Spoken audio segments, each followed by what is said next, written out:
Welcome everyone to our channel. Today we will be walking through the process of deleting your account in the Puma app. If you no longer wish to use the app or want to remove your personal data, this guide will show you how to do it easily and securely. First, open the Puma app on your phone. Look at the bottom right corner and tap on the account icon. Next, navigate to the Help section, which you can find in the app menu. Then, scroll down and click on Customer Service to access account-related options.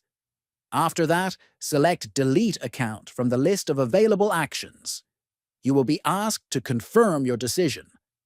Click on Delete Account again to confirm permanently removing your data. Finally, click on Close to exit the menu and return to the main screen. By following these steps, you will have successfully deleted your Puma account and ensured your personal information is removed from the app. Remember, once deleted, this action cannot be undone. Thank you for watching. If you found this video helpful, please subscribe to the channel, give it a like, and share it with your friends for more useful tutorials.